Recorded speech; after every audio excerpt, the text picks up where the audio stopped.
इस वक्त की बड़ी खबर से मैं आपको रूबरू करवा रहा हूं। महाराष्ट्र में सरकार गठन को लेकर सियासी ड्रामा थमने का नाम नहीं ले रहा। बीजेपी और शिवसेना के बीच दरार की खाई की तरह तब्दील होती जा रही है। मोदी सरकार में शिवसेना के इकलौते मंत्री अरविंद सावंत ने इस्तीफा का ऐलान कर दिया है। वहीं दूसरी ओर कांग्रेस और एनसीपी का कहना है कि जनता उन्हें विपक्ष में देखना चाहती है। महाराष्ट्र में सियासी हलचल पर ज्यादा जानकारी के लिए हमारे साथ जुड़ चुके हैं चंदन दास। चंदन, जिस तरीके से जो है महाराष्ट्र का नाटक जो है चल रहा है, कि आज विराम लग जाएगा?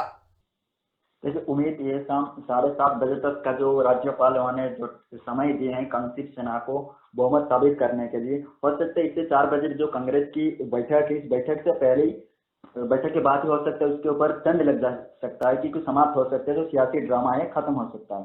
महाराष्ट्र में सत्ता संघर्ष के लिए और दिल्ली से मुंबई तक राजनीति जिस तरह से गर्मा चुकी है, इसमें पता चलता है किस तरह से राजनीतिक समीकरण धीरे धीरे महाराष्ट्र में पल भर में बदलता जा रहा है। अगर देखा जाए कि जिस तरह से एक के बाद एक घटना हम लोग देखने को मिलता है, अगर देखा जाए महाराष्ट्र में आज से चुनाव के नतीजे आने के बाद करीब 15 दिन से ज्यादा बीत चुके हैं, लेकिन वहां किसी तरह से सरकार पर भी बना नहीं है।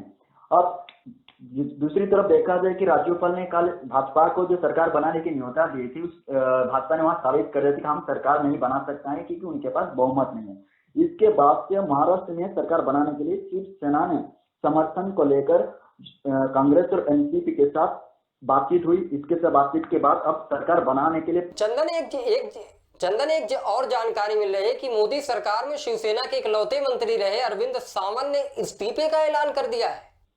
हाँ, क्योंकि ये सबसे बड़ी बात है, सुबह की जो सबसे बड़ा ब्रेकिंग था, क्योंकि वहाँ के इकलौते मंत्री जो अरविंद सावंत थे उन्होंने इस्तीफा दे दिया।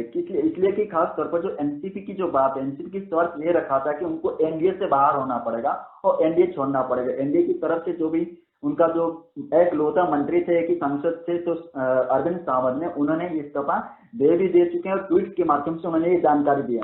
इसमें साफ तौर पर कि 30 साल का जो पुराना गठबंधन जो दोस्ती है वो नाता खत्म हो चुका है।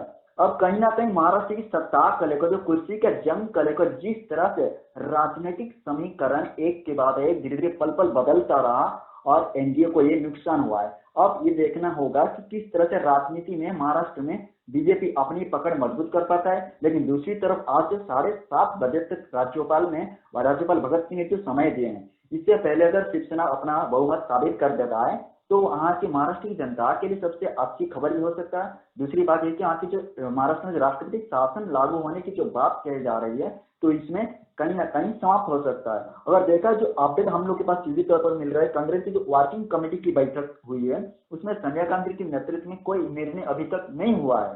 अब ये है कि कांग्रेस अध्यक्ष सोनिया गांधी ने सीधे तौर पर राज्य की जो नेता है, राज्य की विधायक दल की कमेटी की बैठक होगा 4 बजे के बाद ही कोई निर्णय आ सकता है। इसके साथ जो एनसीपी की बैठक हुई थी, एनसीपी की बैठक में भी देखा गया कि सीधे तौर पर उन्होंने बताया कि कांग्रेस जब तक कोई निर्णय नहीं लेता है तब तक हम कोई फैसला नहीं सुनाएंगे या फिर पत्ते भी खोलेंगे नहीं। अगर सीधे तौर पर एनसीपी प्रमुख जो शरद पवार यादव की बैठक में, इसमें कई नेताएं शामिल हुए, जिसमें प्रफुल्ल पटेल, सुप्रिया सुले, अजित पवार और संजय पाटिल समेत कई नेताएं मौजूद रहे। इसके साथ ही कांग्रेस की जो अध्यक्ष सोनिया गांधी जो महाराष्ट्र की राजनीतिक हालचाल पर चर्चा हुई उस बैठक के बाद उसमें शामिल हुए अहमद पटेल, के सी वेणुगोपाल राव, मल्लिकार्जुन खड़गे समेत अन्य नेता भी शामिल हुए। इसके बाद ही सीधे तौर पर जो कांग्रेस के नेता मल्लिकार्जुन खड़गे ने एक सीधे तौर बयान दिए हैं कि अभी फिलहाल राज्य के नेताओं से बातचीत करने के बाद ही कोई फैसला हम लोग शाम को सुनाएंगे। अगर ये देखा भी कि भाजपा विधायक की दल की नेता देवेंद्र फडणवीस ने अक्सर कोर कमेटी की बैठक बुलाई थी, लेकिन शिवसेना के बड़े नेताओं ने देर रात में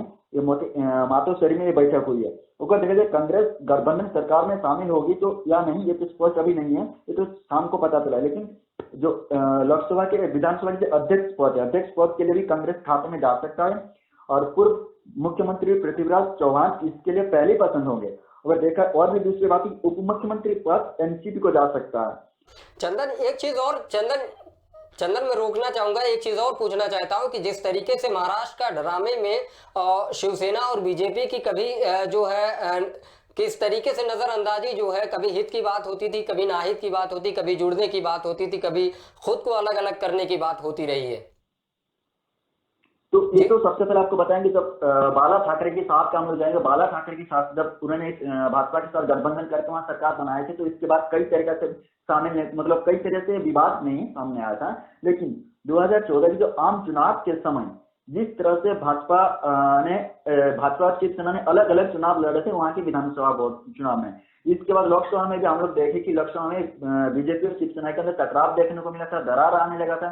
लेकिन फिर वहां जो भाजपा की सहमति के बाद अमित शाह और नरेंद्र मोदी के नेतृत्वाधीन में, नितिन गडकरी के नेतृत्वाधीन में जिस तरह से वहां सहमत बनने के बाद वहां से लोकसभा चुनाव में फिर से उन्होंने भाजपा और शिवसेना ने गठबंधन के साथ वहां चुनाव लोकसभा में लड़े थे। फिर विधानसभा चुनाव में वो वही देखने को मिला कि दोनों तरफ से अलग होने की खबर आए।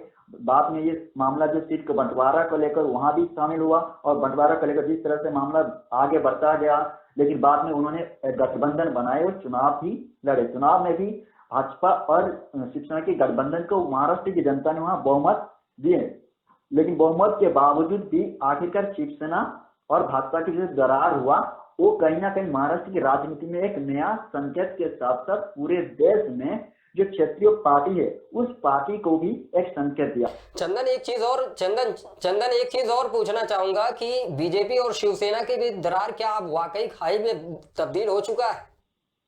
बिल्कुल तब्दील हो चुका है, क्योंकि आज सुबह में जिस तरह से एनडीए छोड़ने की ऐलान खुद यहाँ के जो शिवसेना के अध्यक्ष उद्धव ठाकरे ने कर दिए हैं, और सीधे तौर पर उन्होंने भी इस्तीफा दे दिया। जो एक लोते मंत्री थे उन्होंने भी इस्तीफा दे दिए हैं, उन्होंने रिजाइन लेटर जो है मोदी को भी दे चुके हैं।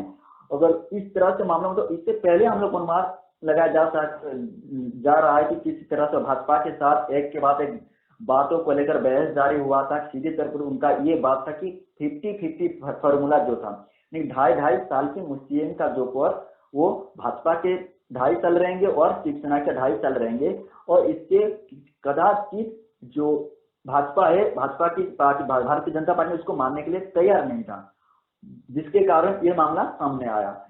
बाद में ये धीरे धीरे एक राजनीतिक मुद्दा बनने लगा और धीरे धीरे पूरे देश में जिस तरह से इसका सबसे बड़ा खबर सामने आया। और देखा जाए कि शिवसेना के इस टकराव ये हो सकता है कारण कि उन्होंने अब चीजें देखी कि खासतौर पर उस जमीनी मुद्दे को उन्होंने उठाई कि किस क्षेत्र में भाजपा अपने गांव के क्षेत्र में भी किसी तरह से अपना मजबूत पक्ष नहीं बना पाई है, और एनसीपी जो है इस क्षेत्र में ग्रामीण क्षेत्र में अपना मजबूत बनाई है, तो कांग्रेस शहरी क्षेत्र में मजबूत बनाई है जमीन। तो कहीं ना कहीं उन्होंने चार तरफ से सोच विचार करके अब एनडीए छोड़ने के ऐलान जो किया है, ये एक बहुत बड़े अहम बात है महाराष्ट्र की राजनीति के साथ देश की राजनीति में।